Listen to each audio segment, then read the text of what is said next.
My husband let his mistress throw me out of the anniversary party of the very company we built, so I hit back in a way he will never forget. Tell me, if you were in my place, what would you have done? I am Eleanor Whitmore, born into an old money family, not the flashy, attention seeking kind of new wealth, but the quiet, understated kind of prosperity passed down from one generation to the next, the kind that whispers rather than announces itself.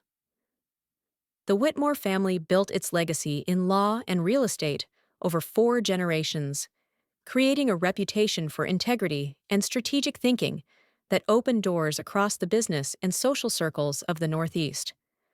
My childhood was one of concealed privilege, a place of high expectations but abundant resources, where I learned early that real power often lives behind the scenes. At Harvard Business School, I was one of just 12 women in a class of 120, a ratio that required me to be twice as sharp and work twice as hard for half the recognition my male classmates received by default. Still, I excelled, graduating with honors in corporate finance and a thesis on strategic partnerships that would later become the foundation of everything I built with Charles, my husband. Charles Langford was the golden boy of the MBA program, magnetic, ambitious, and gifted with a natural leadership quality that made people want to follow him even when they weren't entirely sure where he was heading. He was brilliant too, though his intelligence showed more in his ability to synthesize complex ideas and sell them convincingly than in the methodical analysis that came naturally to me. Our partnership began during a second-year collaborative study group, when we were assigned to create a comprehensive business plan for a fictional hospitality company. I provided the financial model and strategic framework, while Charles developed the vision and presentation. Our professor called it the most sophisticated graduate-level business plan I've seen in 20 years of teaching, and our classmates joked that we should actually start the company we had built on paper. That joke became reality 6 months after graduation, when Charles came to me with a proposal that would shape the next 2 decades of my life. He had identified an opportunity in the boutique hotel market, high-end properties in second-tier cities that could command premium rates without the operating costs associated with major urban centers. It was a sensible idea, but one that required significant upfront capital and industry connections that normally took years to build. I brought both into the partnership. My family's assets provided the initial investment, while my father's law firm represented several major hospitality groups and could offer both legal services and industry introductions. Charles brought the vision, the charisma, and the relentless drive to turn our shared dream into something real. Langford Hospitality Group was founded with Charles and me as equal partners, a structure that reflected not only our combined financial contributions, but also the acknowledgement that success required both my analytical skill and his ability to build relationships and close deals. The early years were marked by 18-hour workdays, endless late-night strategy sessions, and the kind of close collaboration that blurred the line between professional partnership and personal intimacy. The romance developed slowly, born out of shared ambition and mutual respect rather than fiery passion. We were both intensely career-focused, understanding each other's drive and supporting each other's goals. By the time we married, it felt like the natural progression of a relationship that had already proven itself successful in every arena.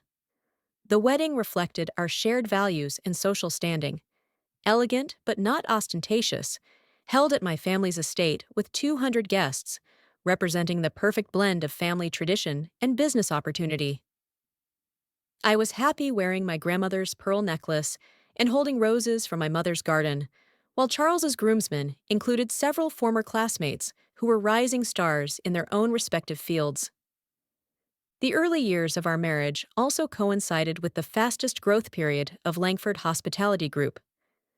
My strategic vision and financial acuity, combined with Charles's relationship-building skills and his natural talent for sales, created a synergy that seemed unstoppable. After the first property was purchased, we turned it into a profitable boutique hotel and used that success to secure financing for an aggressive expansion plan.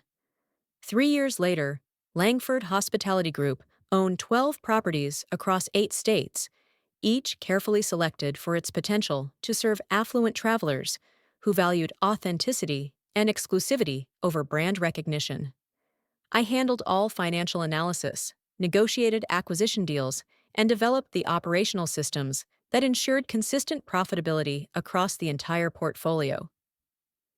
Charles focused on marketing, client relations, and high-level networking, cultivating loyal guests and referral partners. The division of labor seemed natural and efficient, but it also created a pattern that would cause problems as our success grew. Charles became the public face of the company, the charismatic CEO who gave interviews to hospitality trade publications and served as a keynote speaker at industry conferences.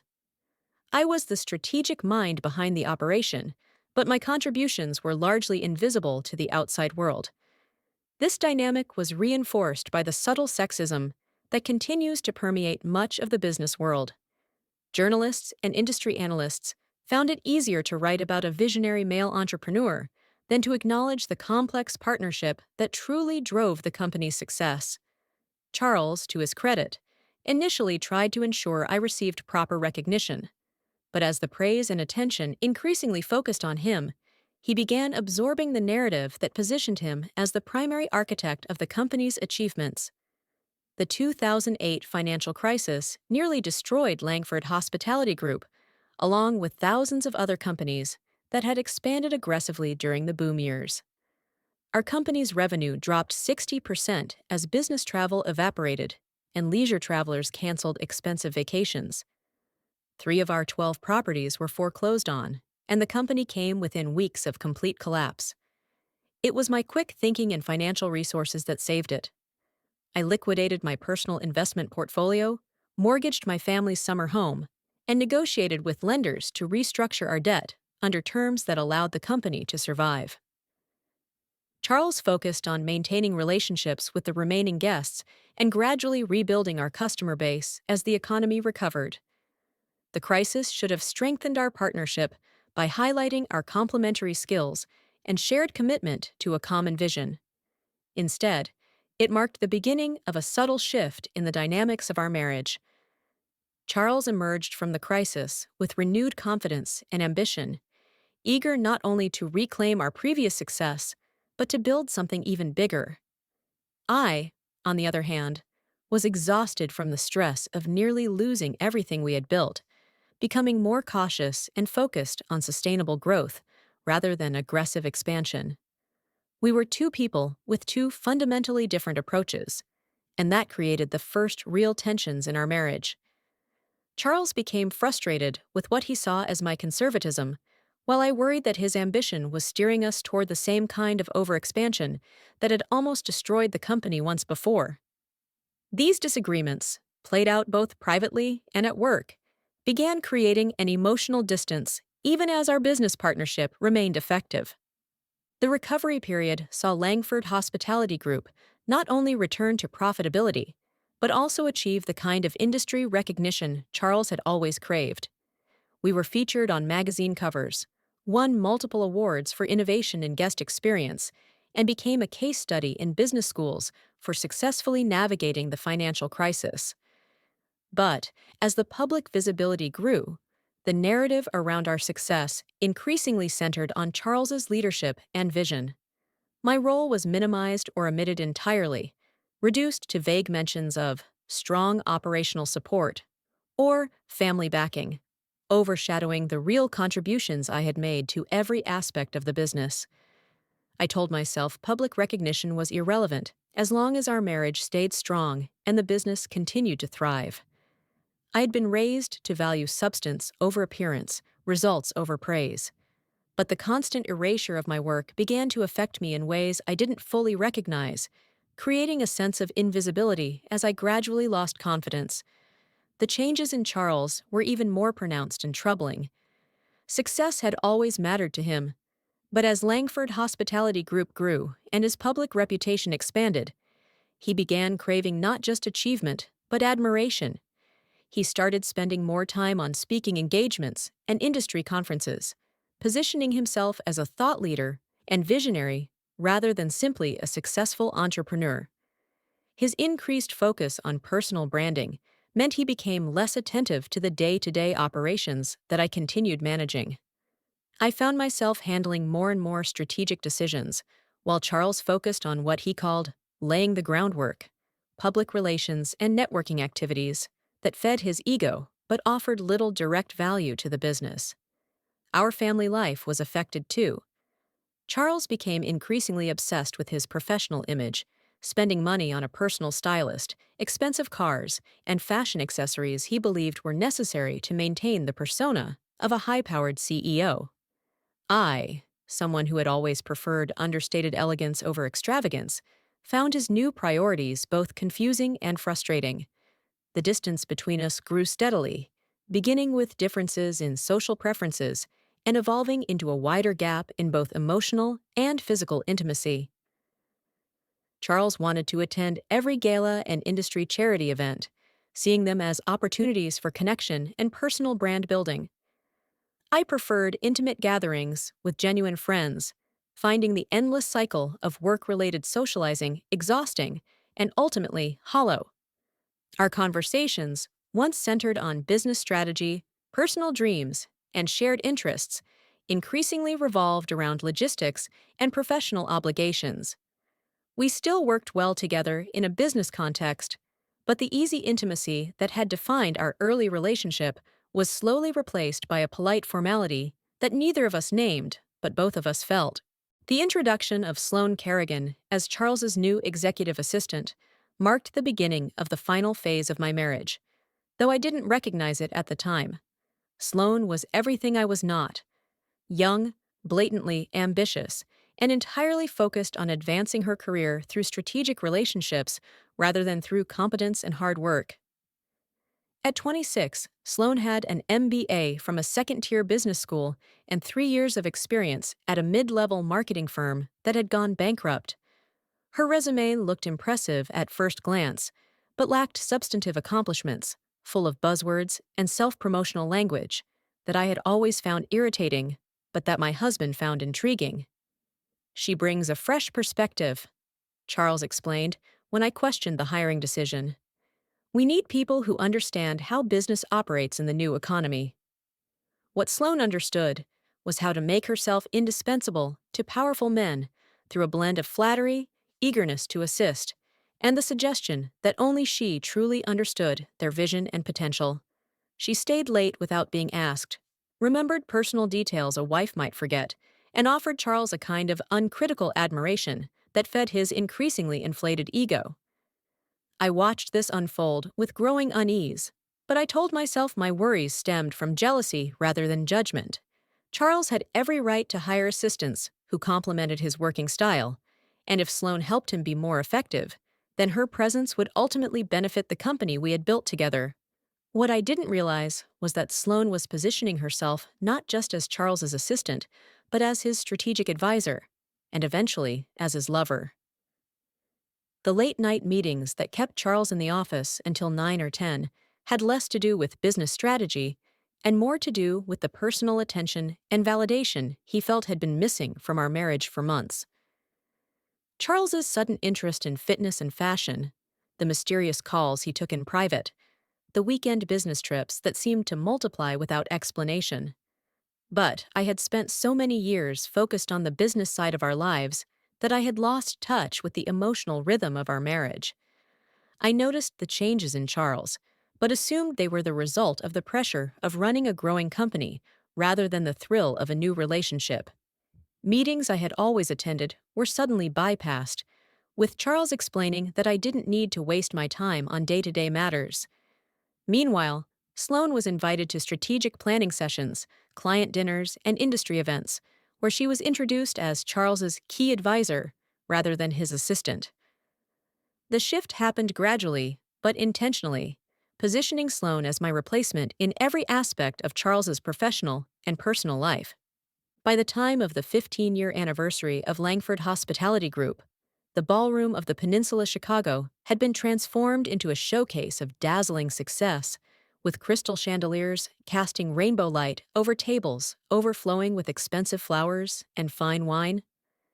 500 guests represented the elite of the hospitality industry, along with local politicians, major clients, and social influencers who defined success within their circles. I had spent weeks planning the details of the event, working with caterers and decorators to create an atmosphere that reflected both the company's refined brand and the personal aesthetic that had always been my signature. I wore the emerald silk gown Charles had chosen for me, telling myself that his involvement in selecting my dress meant he still cared about how I looked. But the moment I stepped into the ballroom, I felt something was wrong. Conversations abruptly stopped when I approached, replaced by the kind of awkward small talk people use to fill uncomfortable silence. Old friends and colleagues seemed unable to meet my eyes, and I noticed them exchanging loaded glances when they thought I wasn't looking. The whispers were subtle but unmistakable. I had spent enough time in corporate environments to recognize the signs of office gossip, and I gradually realized I was the subject of speculation and pity rather than celebration. Everyone in the room seemed to know something I didn't, and their attempts to hide that knowledge only made my discomfort deepen. When I finally approached Charles near the stage, where he was speaking with a group of industry executives, his reaction confirmed my worst fears. The flicker of irritation on his face when he saw me was quickly masked by polite indifference, but I had seen enough to understand that my presence was unwelcome rather than appreciated. "Oh, Eleanor, you made it," Charles said, his tone suggesting that my attendance at our company's celebration was unexpected or inappropriate. The circle of men around him immediately dispersed, leaving me standing alone with my husband in the middle of a crowded ballroom. Charles made no effort to introduce me to the executives he had been speaking with, made no mention of me during the conversation about expansion plans and market opportunities, and didn't even acknowledge my role in the company.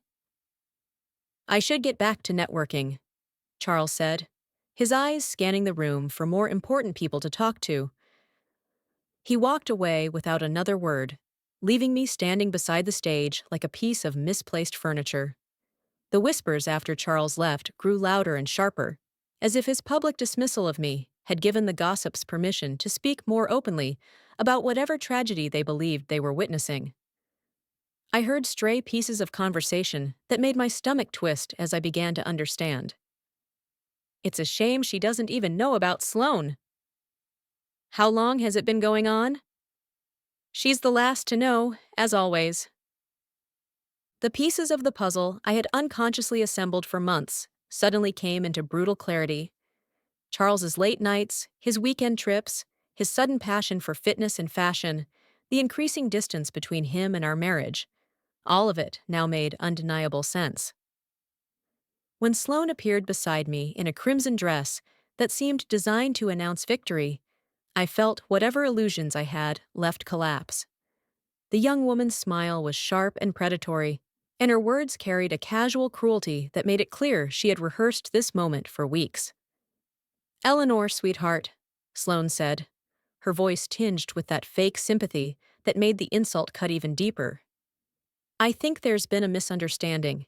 This event is only for business partners and key stakeholders." I answered automatically, relying on decades of business experience and legal training. "I am a key stakeholder. I own 17% of this company." But Sloane's response revealed the depth of the scheme built around my exclusion.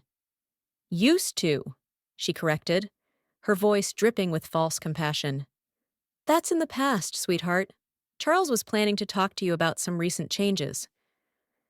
The implications of her words were staggering, revealing that Charles had not only been unfaithful, but had taken legal and financial steps to diminish my role in the company without my consent or knowledge. The betrayal was not just personal, but professional, not just emotional, but economic. Before I could fully process the meaning of what I'd heard, security appeared at my side. The same men who had greeted me warmly when I arrived were now arranged to escort me out of my own event. The transformation from honored guest to unwelcome intruder was completed in minutes. "Security, remove this useless woman," Sloan announced, her voice echoing through the suddenly silent ballroom. The line was clearly crafted for maximum humiliation, intended not just to remove me from the celebration, but to permanently destroy my reputation and social standing. Every conversation in the room stopped as 500 pairs of eyes turned to witness my public execution at the hands of my husband's mistress. I looked desperately toward Charles, hoping he would intervene or at least acknowledge the injustice unfolding. Instead, I saw him turn his back and continue speaking animatedly with a group of potential investors, as if the degradation of his wife were nothing more than background noise to more important business concerns.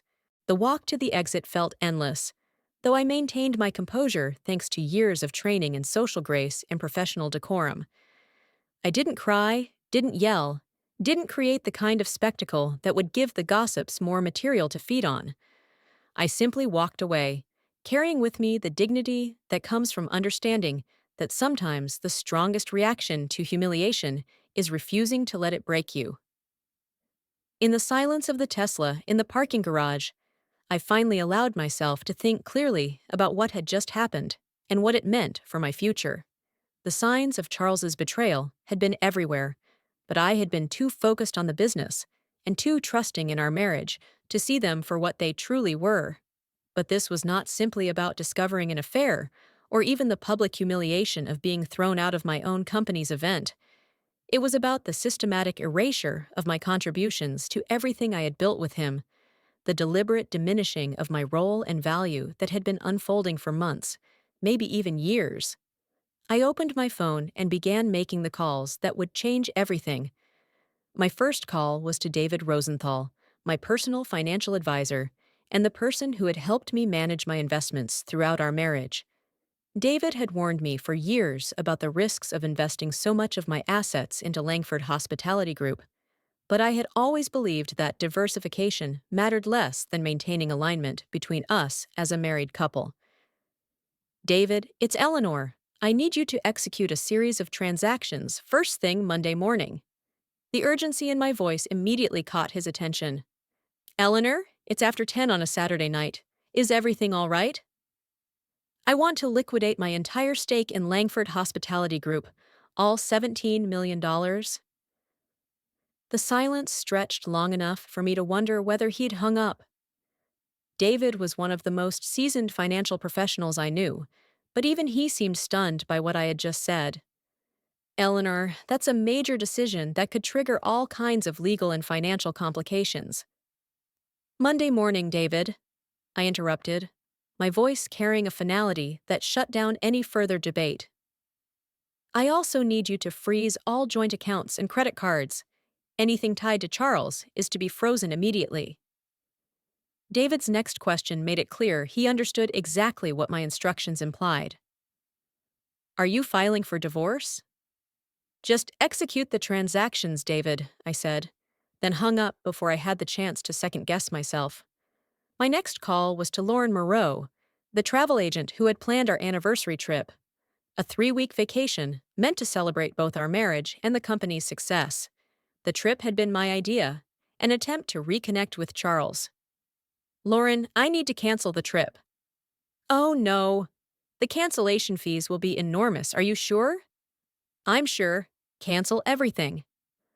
By the time I pulled up to the estate where we had lived for 8 years, my phone was flooded with calls from Charles. 37 missed calls and climbing, each one carrying the increasing panic he must have been feeling. I turned off my phone, sitting in the car on the circular drive, staring at the house that had once been featured in magazines as an example of refined contemporary design. I had loved this home once, had worked with architects and decorators to create spaces that reflected both our success and our shared aesthetic. Now it stood as a monument to a life built on deception and sustained by my own blindness.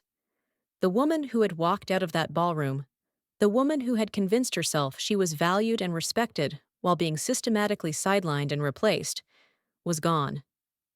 I was someone entirely different now, someone shocked into clarity and ready to act to reclaim her dignity.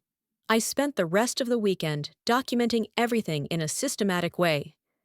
My home office held years' worth of meticulous records, telling the true story of the development and growth of Langford Hospitality Group. The original formation documents listed Charles and me as co-founders and equal partners, a legal structure that reflected the actual contributions each of us made at the time. The loan documents showed that my personal assets had secured the $3 million credit line that saved the company during its early cash flow crisis. Without my financial support and my family's connections, Langford Hospitality Group would have collapsed long before it had the chance to succeed. Bank statements, investment reports, and legal agreements painted a picture of sustained financial contribution that far exceeded my official 17% ownership.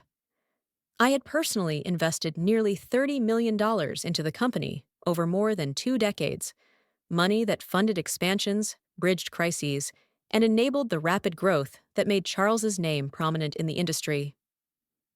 By 8 a.m. on Monday, I had photographed and organized all the documents, reconstructing a story that Charles's press releases had conveniently erased. I was not just a silent partner or a supportive wife. I had been the financial architect behind everything the company had become. At 9:01 a.m., I lightly tapped the send button on an email addressed to the entire board of directors of Langford Hospitality Group. The content was brief and formal. Eleanor Elizabeth Langford hereby notifies the board of directors of the immediate liquidation of my 17% ownership stake in Langford Hospitality Group, effective immediately. Documentation in support of this decision is attached. I hit send and felt something shift deep inside me. The woman who had spent decades bolstering someone else's dream had finally chosen to prioritize her own interests, and the feeling was both terrifying and exhilarating. The response was immediate and dramatic. My phone began ringing within seconds, starting with David Rosenthal confirming that the liquidation order had been executed, followed by increasingly urgent calls from board members, company executives, and eventually Charles himself. I let every call go to voicemail, each ignored ring symbolizing another layer of control and manipulation being stripped away. An hour later, a message from Sloan arrived, sent from an unfamiliar number, with the same natural arrogance that proved she still believed she had authority over my decisions. "Mrs. Langford, this is Sloan. Perhaps we should grab coffee and talk through last night's misunderstanding." The audacity was astonishing, but it also revealed something important about Sloan's psychology. She genuinely believed my actions were the result of emotional turmoil rather than strategic calculation, that a misunderstanding could be resolved through conversation and manipulation. My response was short and final. "There is no misunderstanding, and from now on, call me Miss Whitmore." The emergency board meeting was scheduled for Tuesday morning. Langford Hospitality Group's stock price had dropped 15% overnight as news of my liquidated shares spread through industry networks. Major investors were demanding explanations, and several pending deals had been paused, pending clarification of the company's financial stability. The Langford Hospitality Group boardroom was an impressive space, with floor-to-ceiling glass overlooking the city skyline, and a glossy conference table large enough to seat 50 people in leather chairs, more expensive than most people's cars.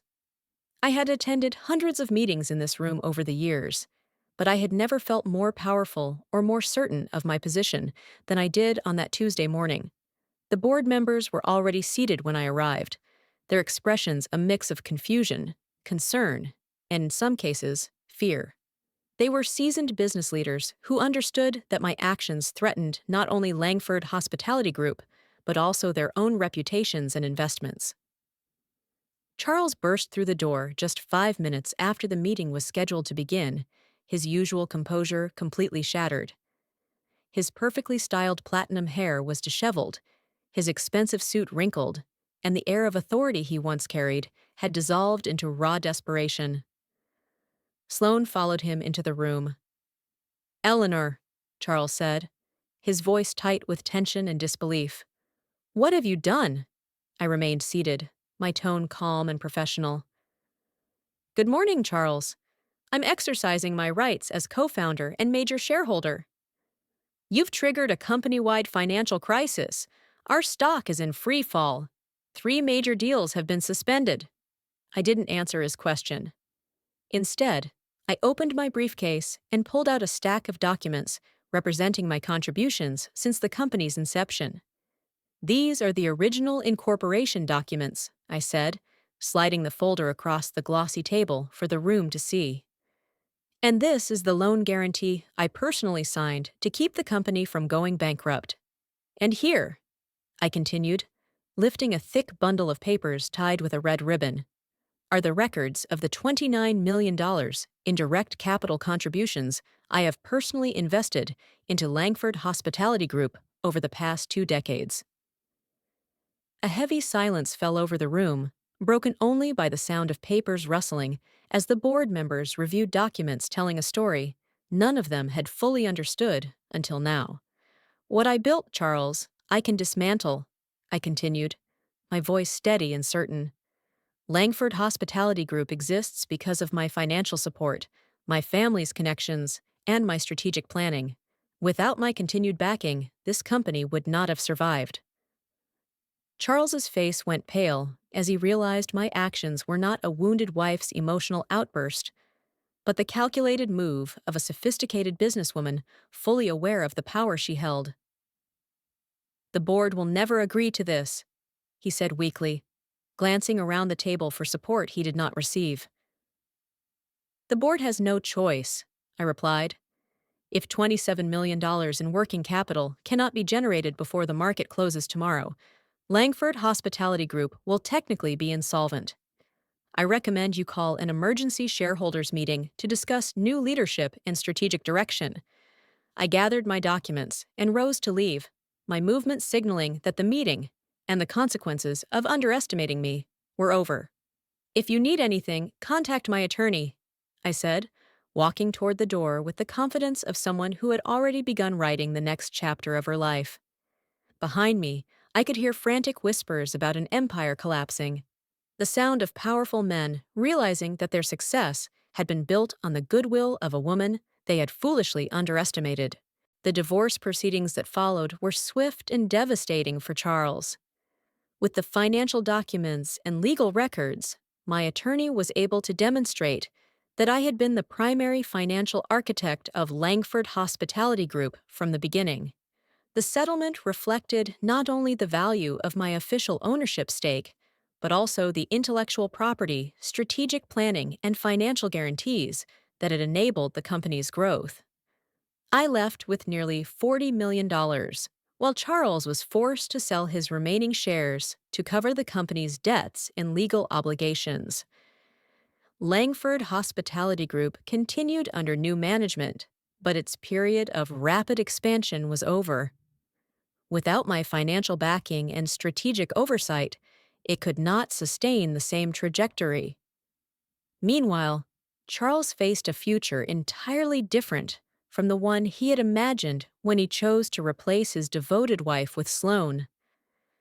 The business community that had once praised his vision and leadership now understood that much of his success had been built on resources and expertise he no longer had. Sloan, whose relationship with Charles had been founded on power and status rather than genuine affection, quietly disappeared from his life as his prospects dimmed.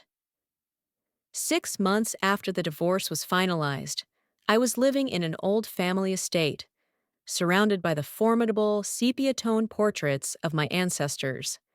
I discovered a new passion: photography.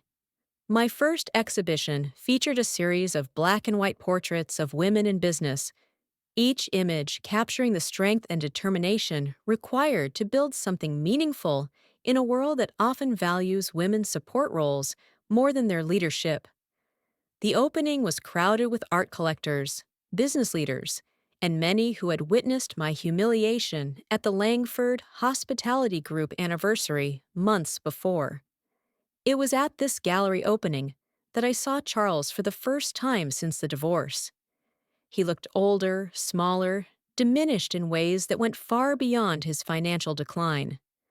The commanding presence that once drew attention in every room had been replaced by something almost confused, as if he were still trying to understand how his life had changed so drastically and so suddenly. "Eleanor?" he said hesitantly, stepping toward me during a quiet moment between conversations with collectors. "You look happy." And it was true. Even I could feel it. I looked genuinely radiant, a beauty that had been absent for years. I wore a simple black dress I had chosen myself, my hair styled the way I liked it, not the way Charles preferred, and the confidence I had lost long ago had finally returned. His apology, when it came, was more thorough than I had expected. "I'm sorry for everything, for the affair, for taking credit for your work, for making you feel invisible in your own life. I don't know how I ever justified treating you that way." I looked at the man who had been my partner for more than a decade, and what rose in me was closer to compassion than anger. "Thank you for saying that. I hope you find what you're looking for." I walked past him and out into the cool night air, not looking back because there was nothing behind me worth holding on to. The life I had built since leaving Langford Hospitality Group belonged entirely to me. Smaller in scale, perhaps, but infinitely richer. My story became a source of inspiration for other women who found themselves in similar circumstances. My photography continued to grow in recognition, leading to exhibitions in major galleries and a book contract for a portrait collection documenting women who had turned personal breakdowns into professional triumphs. But perhaps more importantly, I had learned something profound about myself.